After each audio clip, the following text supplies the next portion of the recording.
Hello guys, welcome back to my channel. आज इस video में हम क्लास 8 के एसएसटी का सामाजिक विज्ञान हिंदी मीडियम का 2017 का क्वेश्चन पेपर सॉल्व करेंगे। स्टार्ट करते हैं। तो बोला गया है, भूमि का कोई एक उपयोग लिखिए। तो ज़मीन का आपको कोई भी एक इस्तेमाल बताना है। तो लिखा गया है, भूमि का उपयोग खेती के लिए किया जाता है। स्टूडेंट्स, ये 1 मार्क का है जिसमें हम भाग आ यानी सेक्शन ए को सॉल्व कर रहे हैं। जिस टाइप से हमने इंग्लिश के सैम्पल पेपर को, प्रीवियस क्वेश्चन पेपर को सॉल्व करा था। क्वेश्चन नंबर 2 पढ़ते हैं। लो अयस्क डैश खनिज। तो धात्विक है या अधात्विक है? तो आप आंसर में लिखोगे कि लो अयस्क धात्विक खनिज है। नेक्स्ट क्वेश्चन पढ़ते हैं। तो बोला गया है, सिपाही विद्रोह कब शुरू हुआ? तो याद रखना है कि सिपाही विद्रोह 1857 में शुरू हुआ था। सेकंड क्वेश्चन नंबर 4 में बोला गया है, एशिया की भाषा और संस्कृति का ज्ञान रखने वाला कौन थे?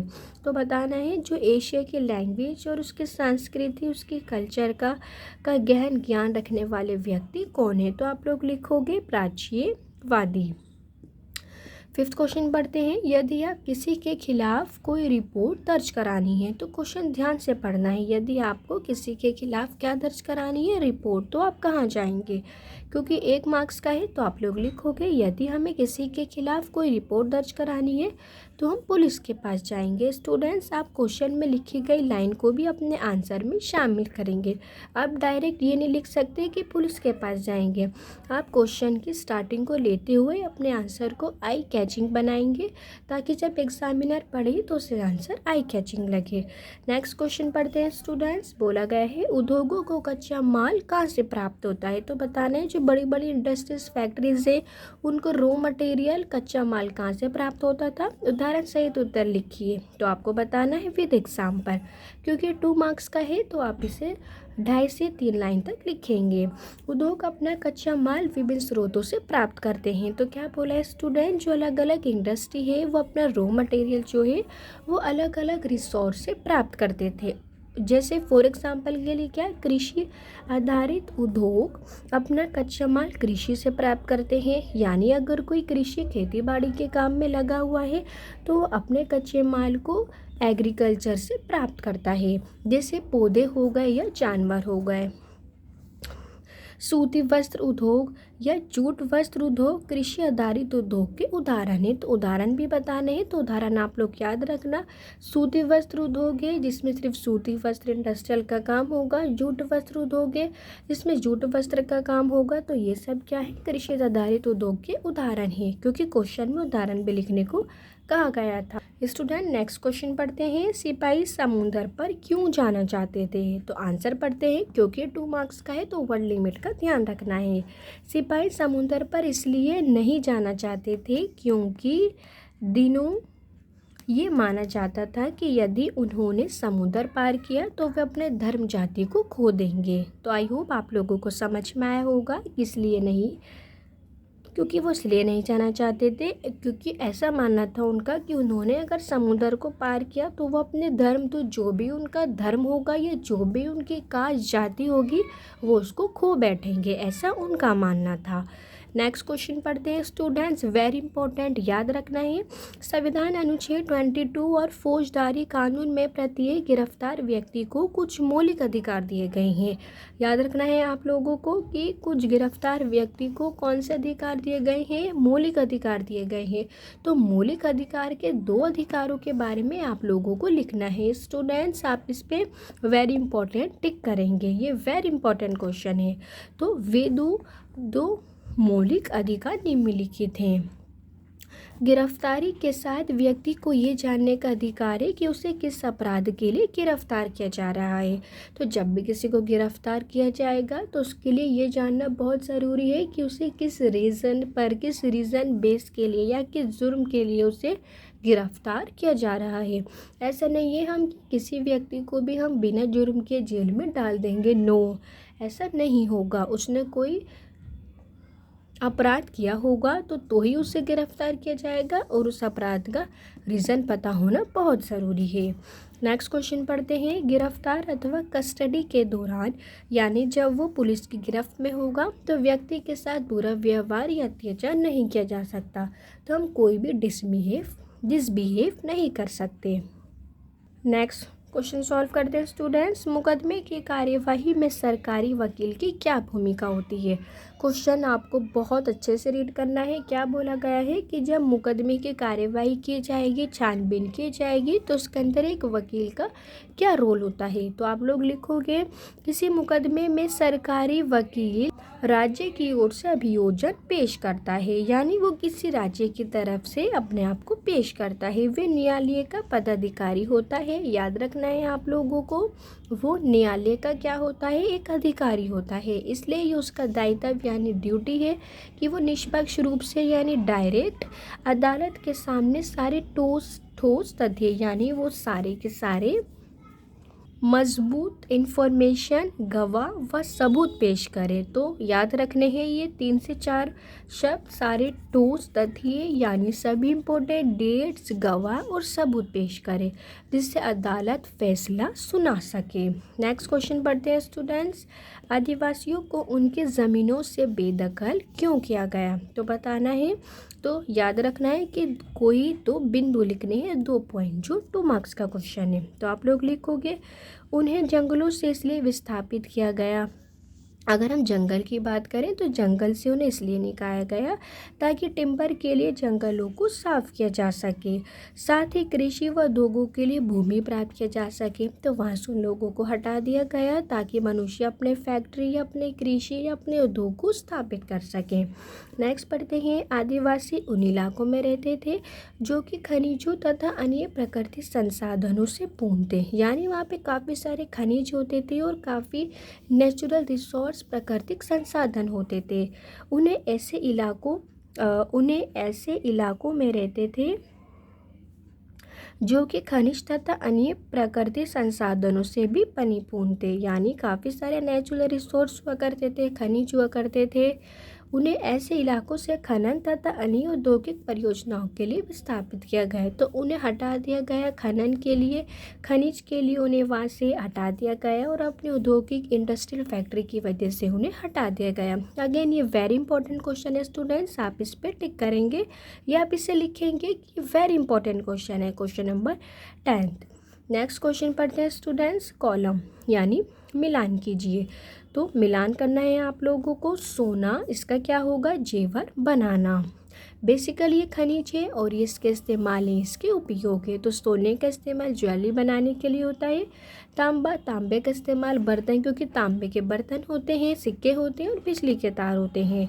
लोहे का क्या होगा, यानी मशीनरी, क्योंकि लोहे की मशीन होती है, रेल होती है, रेलवे लाइन और वाहन होते हैं, इसलिए इसका ऑप्शन ए। नेक्स्ट वाला पढ़ते हैं। नेक्स्ट में बोला गया है सिलिकॉन, यानी जो कंप्यूटर उद्योग होते हैं वो सिलिकॉन से बने हुए होते हैं, इसलिए आंसर इज एफ। नेक्स्ट पढ़ते हैं एल्यूमिनियम। एल्यूमिनियम का क्या क्या बना हुआ होता है, लाइक हवाई जहाज और भवन निर्माण, जो आपने देखे भी होंगे। लास्ट इज कोयला। कोयले का बताना है। ऑब्वियसली कोयले का इस्तेमाल हम ईंधन के रूप में प्रयोग करते हैं, it's very common sense. Students next question पढ़ते हैं, क्वेश्चन नंबर 12, जो 3 मार्क्स का है। आप इसे बहुत ध्यान से सुनेंगे। रिक्त स्थानों की पूर्ति कीजिए। उद्योगों को कच्चा माल डैश से प्राप्त होता है। ऑप्शन दे रखा है प्राथमिक क्षेत्र या द्वितीयक क्षेत्र। आप हमेशा याद रखोगे जब भी कच्चे माल की जाएगी तो आप प्राथमिक क्षेत्र पर हमेशा टिक लगाएंगे। तो आंसर इस प्राथमिक क्षेत्र से हमें कच्चा माल प्राप्त होता है, यानी प्राइमरी सेक्टर से। नेक्स्ट पढ़ते हैं कृषि आधारित उद्योग डैश और डैश है। तो बताना है जो कृषि आधारित उद्योग है वो क्या है, वो कोई सूती वस्त्र उद्योग है, या वो कोई चीनी उद्योग है, या वो कोई खिलौने बनाने का उद्योग है। तो यस, आंसर इज सूती वस्त्र उद्योग है। कृषि आधारित उद्योग क्या है, सूती वस्त्र उद्योग और चीनी उद्योग। क्योंकि खिलौने बनाना आई थिंक कि वो एग्रीकल्चर से रिलेटेड या कृषि से रिलेटेड बिल्कुल भी नहीं है। ये आपको ऑप्शन में ही और दिखाई देगा। तो ऑब्वियसली सूती वस्त्र उद्योग होगा या यस के साथ साथ चीनी उद्योग होगा, बट खिलौने उद्योग का कृषि के क्षेत्र में कोई काम नहीं है। नेक्स्ट पढ़ते हैं डैश एक प्राकृतिक रेशा है। तो प्राकृतिक रेशा बताना है क्या है। अगेन स्टूडेंट्स वेरी इंपॉर्टेंट है, आप इसे याद रखेंगे। तो आंसर है जूट, कि जूट क्या है, एक प्राकृतिक रेशा है।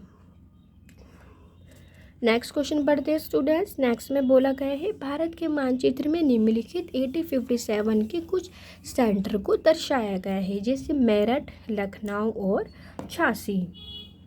तो आपको इन केंद्र को दर्शाना है, या आप इसमें ये भी दर्शा सकते हैं राज्य, जो राज्य दे रखे हैं यूपी, उत्तर प्रदेश, दिल्ली, एमपी यानी मध्य प्रदेश। तो आप ऊपर वाला 10 करेंगे या नीचे वाला, और याद रखना है यहाँ वही लिखा जाएगा जो आपको क्वेश्चन में दे रखा है। आपको नीचे वाले में ये 3 शो करने हैं और ऊपर वाले में ये 3 शो करने हैं।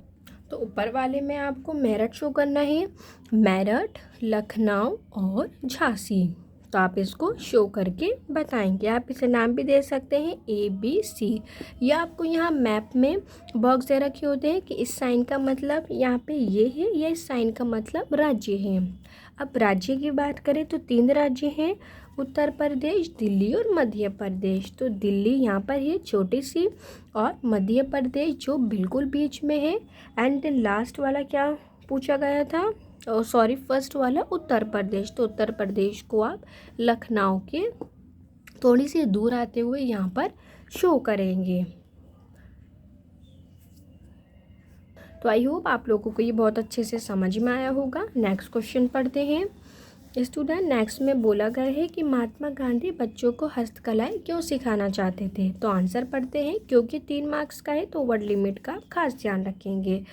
तो हमेशा की तरह पहले क्वेश्चन की लाइन से स्टार्टिंग करेंगे कि महात्मा गांधी बच्चों को निम्नलिखित कारणों से हस्तकलाएं सिखाना चाहते थे। फर्स्ट रीज़न पढ़ते हैं, हस्तकलाएं सीखने से उनके मस्तिष्क यानी उनकी दिमागी और समझने की क्षमता दोनों विकसित होंगी।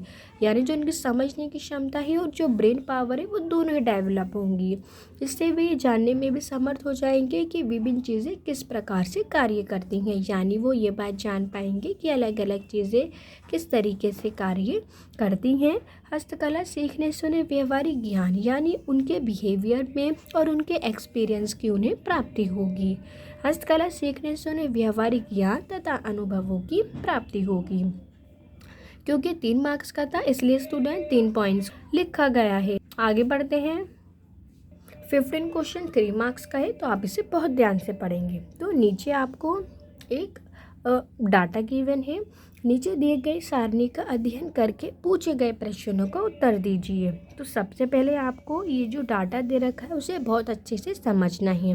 मूलभूत सुविधाएं 1994 के अनुसार, यानी कुछ डाटा दे रखा है कि कौन कौन सी सुविधाएं कौन से धर्म को दे रखी थी या उनको प्राप्त थी।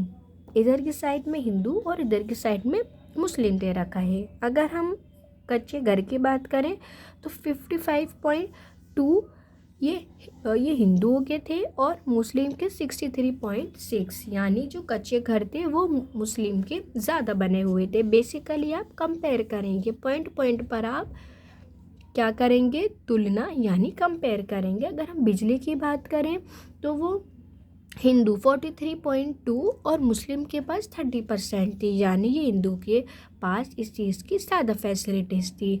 पाइप का पानी की बात करें तो वो हिंदुओं के पास ज़्यादा फैसिलिटीज़ है, क्योंकि 90.4 क्या है, कम है 25.3 से। तो हिंदुओं के पास उसकी फैसिलिटीज़ यानी उसकी सुविधा 25.3 है और जबकि मुस्लिम के पास 19.4। तो आई होप आप लोग ये देखते समझ गए होंगे। बस इसमें आप लोगों को डाटा को कंपेयर करना होता है।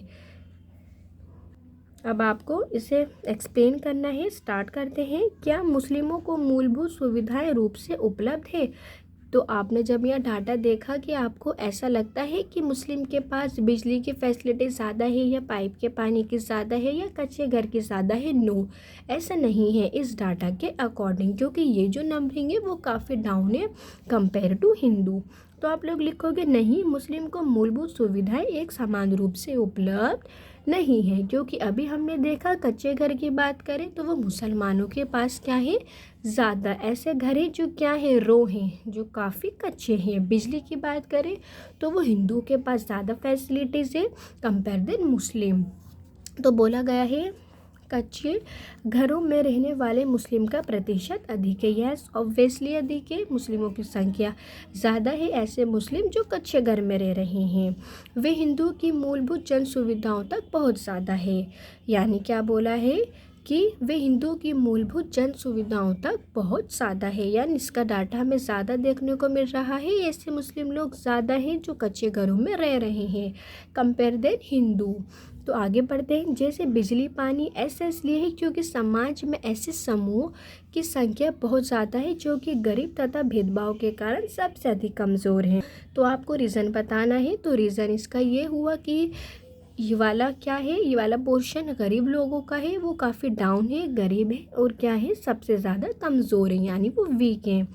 आर्थिक तथा सामाजिक कारणों के चलते, यानी हम अपने सामाजिक कारणों की, सोशल की बात करें या पैसों से रिलेटेड कारणों की बात करें तो काफ़ी लंबे समय से समाज से अलग रहे हैं, परंतु अब वे आर्थिक रूप से पिछड़े अथवा विस्थापित वर्गों के रूप में सामने आ रहे हैं। तो इसलिए अब क्या है कि वो समाज के एक पिछड़े हुए बैकवर्ड कम्युनिटी या विस्थापित वर्ग जो पूरी तरीके से स्थापित नहीं है, तो इस रूप में ये लोग सामने आ रहे हैं तथा भारतीय संविधान में इनके लाभ के लिए कई प्रावधान किए गए हैं।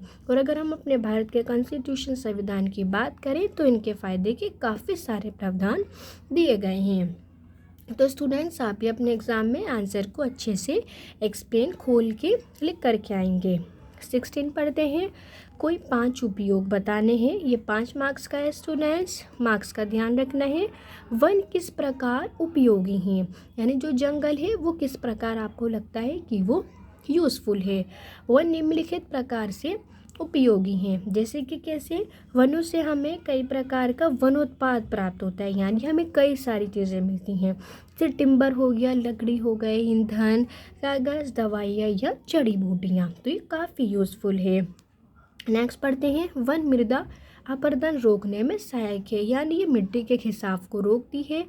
वन वन्य प्राणियों के लिए आश्रय स्थल है, यानी यहाँ पे जो वन प्रणाली है वो क्या है, ये इनका घर जैसा है, वो वहाँ पर रहते हैं। वन वर्षा में सहायक है, ये बारिश में काफ़ी हेल्पफुल है।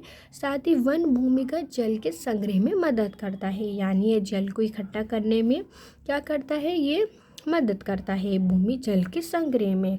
वन ऑक्सीजन पैदा करता है, यस ऑब्वियसली, जिससे हम क्या ले पाते हैं, हम सांस ले पाते हैं। स्टूडेंट्स, नेक्स्ट क्वेश्चन पढ़ते हैं जो आपको 5 मार्क्स का गिवन है। जन सुविधाएं क्या होती हैं, तो जन सुविधाओं के बारे में बताना है। जन सुविधाएं मुहैया कराने की जिम्मेदारी सरकार पर ही क्यों होनी चाहिए, तो आपको बताना है अगर फैसिलिटीज़ की बात की जाए तो ये क्या होती हैं और ये सरकार द्वारा ही लागू क्यों करवाई जाती हैं। तो आप आंसर में लिखोगे, ऐसी जन सुविधाएं जिनकी प्रत्येक व्यक्ति के लिए व्यवस्था करना अनिवार्य है, यानी ऐसी सुविधाएं होती हैं जिसका हर एक व्यक्ति के लिए व्यवस्था करना क्या है, ज़रूरी है, कंपलसरी है, उन्हें जन सुविधाएं कहते हैं। तो आप लोग याद रखेंगे। अगेन वेरी इंपॉर्टेंट है स्टूडेंट्स, आप इसे अच्छे से अपने एग्ज़ाम में स्टडी करके जाएंगे। जन सुविधाओं में क्या क्या होता है, बेसिकली बेसिक फैसिलिटी, जैसे बिजली हो गया, पानी, स्कूल, कॉलेज और सार्वजनिक परिवहन, इसमें क्या होते हैं, शामिल होते हैं। ये जन सुविधाएं सरकार मुहैया कराने की जिम्मेदारी सरकार के निम्नलिखित कारणों से। तो ये सारी बेसिक फैसिलिटी सरकारी उपलब्ध करवाए, ऐसा इसलिए है क्योंकि जन सुविधा का संबंध व्यक्ति की मूलभूत सुविधाओं से है, यानी उसकी एक बेसिक, एक नेसेसरी जो होना ज़रूरी है, जैसे बिजली, पानी। व्यक्ति को मूलभूत सुविधाएं उपलब्ध करवाने की जिम्मेदारी सरकार की है। तो ये जिम्मेदारी सरकार की है, ये सरकार की ड्यूटी है। निजी कंपनियां लाभ के उद्देश्य से काम करती हैं। जो बड़ी बड़ी प्राइवेट इंडस्ट्रियल फैक्ट्री होती है वो सिर्फ अपने फ़ायदे के लिए ही काम करती हैं, इसलिए वे जनहित के कार्य करने के लिए तैयार नहीं होंगी। तो ऐसी कंपनियां जो अपने फ़ायदे के लिए काम करती हैं वो जनता के फ़ायदे के लिए काम नहीं करेंगी। तो that is very good point. तो अगर वे जन सुविधाएं लोगों को उपलब्ध कराती हैं तो इसलिए वे अधिक कीमत लगाएगी। माना अगर ऐसा होगा कि पानी, बिजली प्राइवेट फैक्ट्री उपलब्ध करेगी, प्राइवेट सेक्टर उपलब्ध या निजी कंपनियां उपलब्ध करेंगी, तो वो इसका अधिक से अधिक अपने फ़ायदे को ध्यान में रखते हुए उपलब्ध कराएंगी। और जबकि सरकार की ऐसी मेंटेलिटी नहीं होगी। तो अब लास्ट वाला पढ़ते हैं। हमारे संविधान हमारे जीवन का अधिकार प्रदान करता है। जो हमारा कॉन्स्टिट्यूशन है वो हमारे जीवन का क्या है, एक अधिकार हमें प्रोवाइड करता है। संविधान द्वारा प्रदत्त अधिकारियों को लागू करने का दायित्व सरकार का है। इसलिए हमारे संविधान में भी लिखा गया है कि जन सुविधाओं को लागू करवाने का जो कार्य है वो सरकार का रहेगा, क्योंकि सरकार कभी भी अपने लाभ के लिए काम नहीं करेगी। तो स्टूडेंट्स, इस वीडियो में इतना ही। नेक्स्ट वीडियो में मैं आपको क्वेश्चन नंबर 18, जिसके अंदर अनुच्छेद पढ़िए व पूछे गए प्रश्नों को उत्तर देना होता है, तो ये मैं आपको अपनी नेक्स्ट वीडियो में फुल सैम्पल पेपर फिनिश करवा दूँगी। Thanks for watching.